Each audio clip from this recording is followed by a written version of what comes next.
वंदे पुरुषोत्तमम। कभी कभी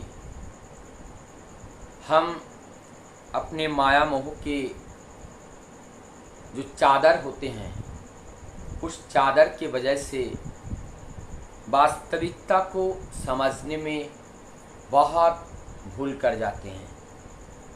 साधारणता देखा ये जाता है, हम जिस चीज़ को सत्य मानते हैं वास्तव में अधिकांश वो असत्य हैं, और जो सत्य हैं उसके बारे में हम जानते ही नहीं हैं। जैसे हम दो आँखों से इस दुनिया में जिस चीज़ का भी देख सकते हैं, रूप रंग आकार, वो सारे अनित्य वस्तु हैं, वो नाशवान हैं, वो अस्तित्व उनका सदैव के लिए नहीं क्षणिक होते हैं। और यही माया है, और इस माया को ही माया के मोह में पड़कर हम अंधे हो जाते हैं, और इस माया को पार करके जो वास्तव हैं उसको पहचानने में हम भूल कर जाते हैं। ऐसे अनेक लोगों के साथ हुआ। भक्त प्रवर अनंत महाराज ठाकुर जी से उम्र में बड़े, ठाकुर जी के साथ उनके बाल्य साथी बनकर, सखा बनकर सदैव ठाकुर जी के साथ रहते थे। लेकिन पहले तो ठाकुर को भगवान समझना उनके लिए बड़ा कठिन था, लेकिन बाद में जब उनका कुछ व्यवहार, कुछ कर्म ऐसा लगा जिससे उनका श्रद्धा ठाकुर के प्रति बढ़ा, लेकिन ये नहीं माना कि वो भगवान हैं। बाद में जब वो साधना के अंतिम पैदान पर जाकर जब उनको कुछ हाथ नहीं लगा, तब उन्होंने सोचा भगवान दुनिया में है ही नहीं। होते तो इतना कठिन परिश्रम करने के बाद, साधना करने के बाद दर्शन जरूर मिलती, लेकिन उनका प्रतिज्ञा आज अंतिम दिन, अगर हमें साक्षात दर्शन नहीं हुआ तो मैं ये जीवन नहीं रखूंगा। अंतर्यामी भगवान दौड़ते हुए जाते हैं और अनंत महाराज को दर्शन देते हैं, और अनंत महाराज को विश्व रूप का दर्शन होता है। लेकिन ये कब हुआ? जब उनके अंदर से जो अविश्वास का जो परत, और अविश्वास कहाँ से आते हैं? जितना हम झूठे वस्तु से जुड़े रहते हैं, अनित्य से जुड़े रहते हैं, उतने हमारे अंदर अविश्वास का जो परत है उतना गहरा होता चला जाता है। इस प्रकार से गीता में भगवान श्री कृष्ण अर्जुन को 11वें अध्याय में विराट रूप का वर्णन करते हुए पहले श्लोक में कहते हैं, कौन कह रहे हैं? ये अर्जुन कह रहे हैं। ये अर्जुन का श्लोक है। अर्जुन कह रहे हैं, क्या कह रहे हैं? मद अनुग्रह, आपकी जो अनुकंपा है, जो दया है हमारे ऊपर, परमम, ये जो परम दया है, और जिसके बजाय से गुहा मध्य आत्मा संगीतम, आपका जो गुहा मध्य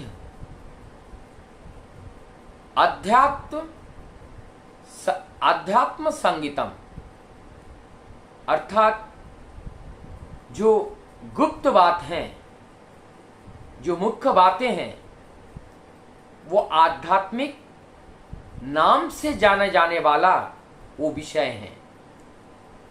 और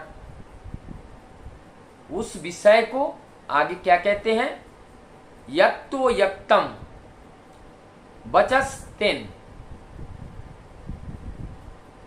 अर्थात कहे गए वच माने शब्द और तेन माने उससे क्या हुआ, मोहयम विगातो मम, हमारे जो पहले जिस बात को हम समझे हुए थे या हम जिस बात को से हम उलझे हुए थे, आज भगवान की उस रहस्यमय बात को, ज्ञान को पाकर हमारे अंदर का जो मोह था, जो माया जाल था, वो छूट गया। वो माया जाल से हम बाहर हो गए। अब हमें वास्तविकता का दर्शन होने लगा। तो अर्जुन ने यहां पे क्या कहा, आपने जिन अत्यंत गुहा आध्यात्मिक विषयों का मुझे उपदेश दिया है, उसे सुनकर अब मेरा मोह दूर हो गया।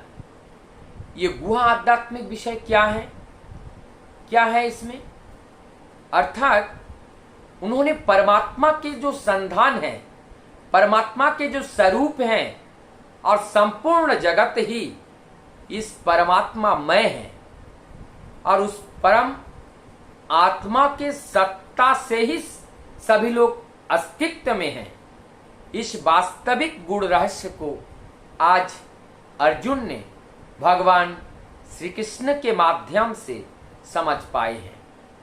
अर्थात तो ये जो हमारी भौतिक जगत है और इस भौतिक जगत में जो भगवान कृष्ण के रूप में इस धरा पर आए, तो कृष्ण कौन है, तो कृष्ण अवतार नहीं है, वे समस्त अवतारों के उद्गम हैं।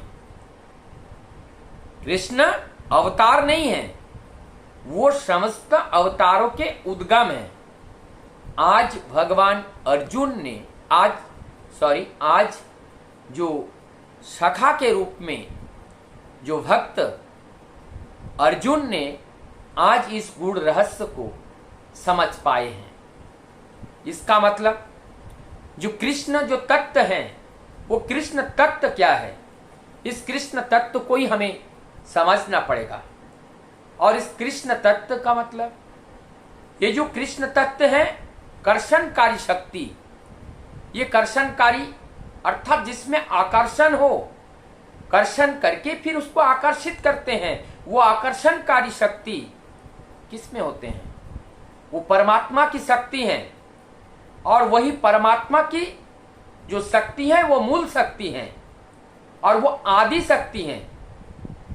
और उस शक्ति को धारण करके जो रक्त मांस संकलित देह लेकर के धरा में इस स्थूल जगत के लोगों के लिए, सभी सृष्टि जगत के लिए, उनके कल्याण के लिए जो आते हैं वो अवतारित होते हैं।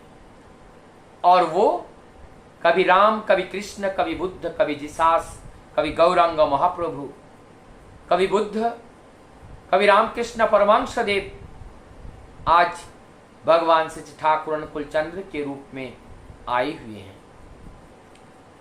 तो क्या है, वो समस्त अवतारों के उद्गम वही परमात्मा है।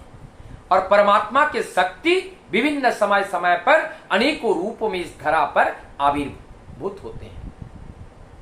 तो क्या हुआ, क्योंकि इस बात का प्रमाण और भी है, जिससे वो कहते हैं ये जो समस्त अवतारों के उद्गम कृष्ण हैं, ये कृष्ण तत्व हैं। और ये कृष्ण तत्व लेकर के ही प्रत्येक अवतार अवतारित होते हैं, जिनके अंदर यही कर्षण करने की शक्ति, आकर्षण करने की शक्ति उनके अंदर विद्यमान रहता है। तो द्वापर युग में जो भगवान श्री कृष्ण है, वो कौन कृष्ण है, द्वापर युग में जो भगवान श्री कृष्ण है, वो भी वही सत्ता को लेकर, वही तत्व को लेकर के इस धरा पर आविर्भाव हुए हैं। तभी तो उन्होंने श्रीमद् भागवत गीता में इस बात का उन्होंने स्पष्ट रूप से वर्णन किया है, यदा यदा ही धर्मस्य ग्लानिर्भवति भारत अभ्युत्थानम अधर्मस्य तदात्मनं सृजाम्यहम् परित्राणाय साधूनां विनाशाय साधुष्कृतां धर्म संस्थापनार्थाय संभवामि युगे युगे। वो युग युग में आते हैं जब धर्म की ग्लानि होती है और धर्म जब खतरे में होते हैं, सत्य जब खतरे में होते हैं, साधु संत लोगों का जीना जब दुर्बार हो जाते हैं, तब प्रभु स्वयं इस धरती पर अवतारित होते हैं और उस जो विषमताएं हैं, जो प्रतिकूलताएं हैं, और उस प्रतिकूलताओं को दूर करके वहां अनुकूलता में तब्दील करते हैं, वहां अनुकूलता लाते हैं। तो इसका मतलब ये जो कृष्ण है, ये कृष्ण समस्त अवतारों के उद्गम ही है और इस सभी में ये तत्व विद्यमान होते हैं जो अवतार के रूप में इस धरा पर आते हैं। आज जो इस विराट रूप में, विराट रूप अर्थात विश्व रूप, संपूर्ण जगत उन्हीं में सजोया हुआ है और संपूर्ण जगत के हर कण कण में ही, कण कण में ही नहीं, हर कण कण वो प्रभु है, हर कण कण ही प्रभु है और इस सारे जगत उन्हीं का सजोया हुआ है। तो ये जो माया का परत जब भक्त के अंदर रहता है, तब तक भगवान को समझना कठिन हो जाता है।